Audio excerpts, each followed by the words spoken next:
It's been over a week now since Bo Pelini was fired as Nebraska's head coach, and now Nebraska has turned to find a new head coach to lead them out on the field at Memorial Stadium. And it's becoming more and more apparent that Scott Frost is going to be the man to do it.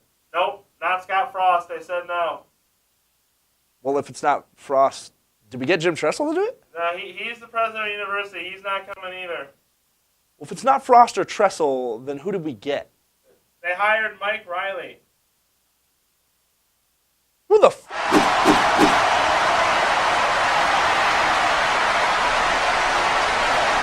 After whole days of waiting, Nebraska's head coaching search has already come to an end. Many thought it would be a several-month affair ended up being resolved after only 4 days of searching. So we start this week off with G for the good and the not so good about Mike Riley. There's an obvious and immediate upside to this hire for Nebraska. Riley is a smart, likable, and approachable person who seems to care about both developing young men and winning championships. If there's anything Nebraska fans care about more than developing young men, it's winning championships. Riley also brings quite a bit of success from his days at Oregon State, where he led the Beavers to several winning seasons under his tenure. However, of all those winning seasons, Riley's teams never won a conference championship, never went to a major bowl game, and never finished higher than 18th in any poll. Now, there are several possible reasons for this, and it doesn't mean he's a bad coach or a bad hire. It's just a little surprising that Nebraska would be so willing and able to fire a coach who is known for being good but not great for a coach who has so far in his career shown a tendency to be good but not great.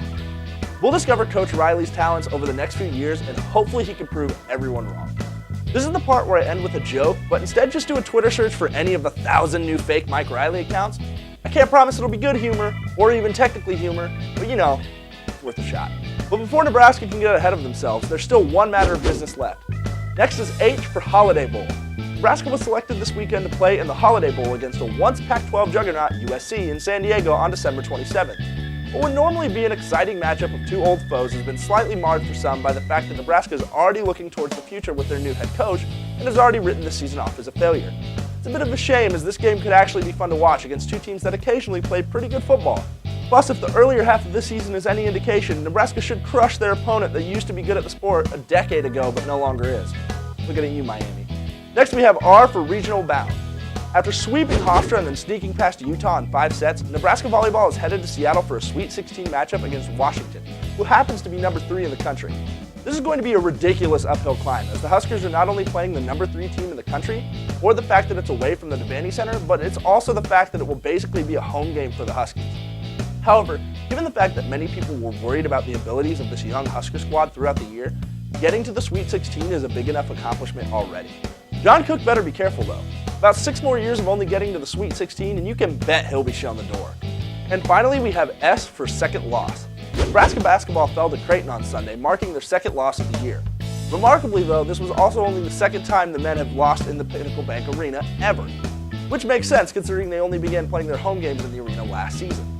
However, it's still pretty ridiculous that after nearly 1.5 seasons of play, the Huskers have only lost 2 home games. Especially since being considered a good basketball program is still a relatively new concept in itself for this team.